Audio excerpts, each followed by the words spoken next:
Are you someone who constantly checks the external reality while manifesting? Are you someone who makes efforts to ignore what is happening in external reality? If you are doing any of those things, then this video is definitely for you. In this video, I will show you why it is not necessary to place your attention on your external reality when manifesting.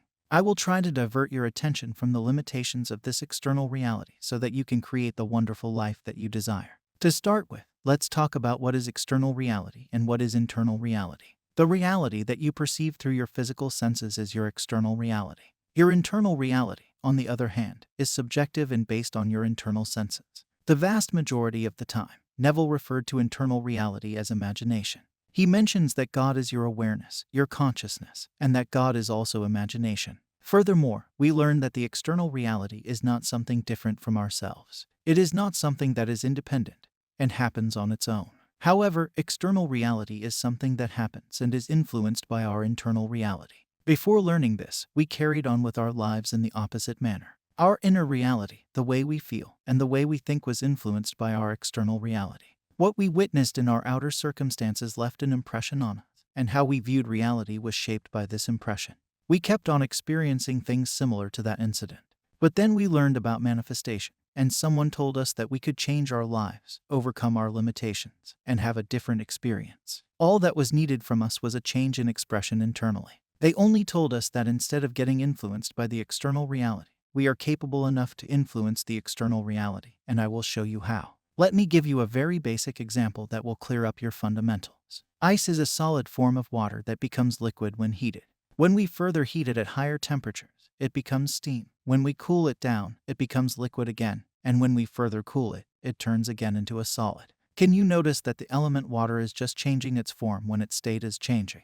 It is not like only heating can change its form from solid to steam, and then it disappears. It stays in its airy form.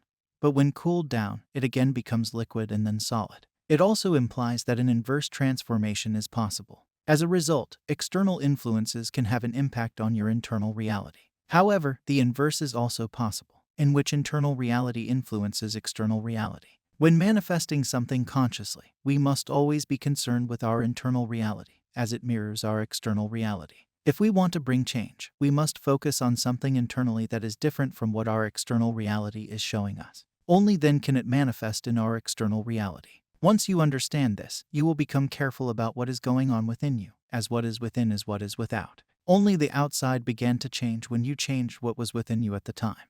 It is not visible because your attention is constantly shifting. At one moment, you think that you have the thing that you wanted. The next moment, your attention goes towards how it will happen. Yet another moment, it moved towards that it is not possible. And then the reality is simultaneously changed. But if you don't waver internally, the idea that you focus on will present itself. Once you realize that you are not this body, or this mind but consciousness, you will know how easy it is to bring about change. Everything will rearrange itself to match the assumptions that you have made about yourself. So, if you keep your attention on the external reality, and keep checking the external reality, you are influencing your inner self with what the external reality reveals. It is never about checking or ignoring what is outside. It is always about checking within and focusing on the version within.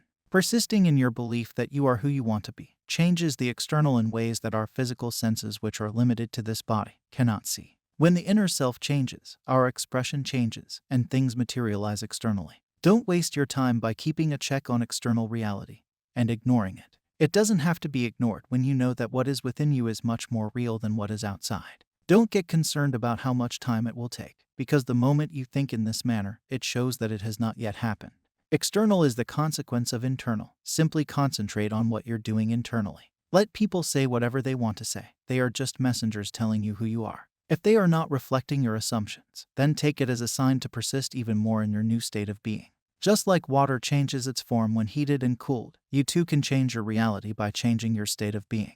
The time it takes for your assumption to become fact, and your desire to be fulfilled is directly proportionate to the naturalness of your feeling of already being what you want to be, and already having what you desire. As this video is about to end, I want you all to become meditative. Practice it on a regular basis. I have noticed that as I do my meditation practice and focus on my breathwork for even small amounts of time, something magical happens that gives me clarity, and all my desires at that point in time get manifested quickly. I am calling something magical because it cannot be understood by our logical minds. And when something cannot be understood by our logical minds, it becomes mystical, magical, etc. So, I hope you learned something wonderful today. Subscribe because I post these videos regularly. I will meet you with another golden nugget. Happy manifesting.